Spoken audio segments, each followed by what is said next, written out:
sisi tumekuwa huku mtaani kwenu tukishuhudia habari njema. Haleluya. Bwana Yesu asifiwe. Na ni kwa kuwa Mungu anawapenda ndio maana tumekuja maeneo haya tuje kuambia ya kwamba Mungu anawapenda. Haleluya. Bwana Yesu asifiwe. Mungu anapenda wamama. Haleluya. Yaani anapenda wamama peke yao. Mungu anapenda wazee. Haleluya. Mungu anapenda watoto. Haleluya. Bwana Yesu asifiwe. Mungu anapenda kila mtu. Bwana Yesu asifiwe. Na kila mtu aliumbwa na Mungu. Bwana Yesu asifiwe. Uko wasemi amina, watoto ndio wanachangamka. Bwana Yesu asifiwe. Basi mchana wa leo ni kwamba kuna mahali tulitolewa. Bwana Yesu asifiwe. Kuna mahali huyu Bwana Yesu Kristo alitutoa. Bwana Yesu asifiwe. Hatukuwa vile tulivyo. Bwana Yesu asifiwe. Yesu alikutana na mimi akabadilisha maisha yangu, akaniokoa. Bwana Yesu asifiwe.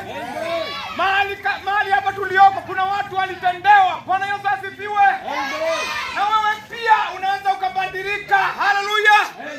Kazi ya shetani ni mbaya. Haleluya. Kazi ya shetani ni kuiba, kuharibu na kuua.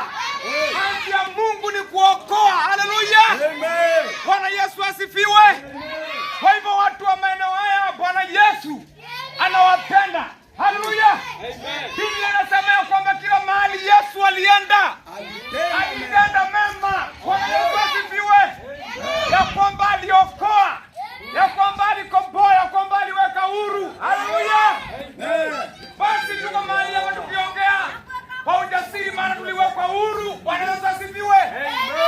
Mtu aliyefungwa hana chake, aongee asemi chochote. Bwana Yesu asifiwe. Lakini mtu ambaye ako huru anaweza akaongea. Anaweza akaenda kwa nyumbani. Anaweza akaenda kule ambako mfungwa hawezi akaenda. Bwana Yesu asifiwe. Kwa hivyo Mungu anawapenda. Haleluya. Bwana Yesu asifiwe. Unaweza kujiuliza, nitafanyaje mimi ili nifikie kuokoka?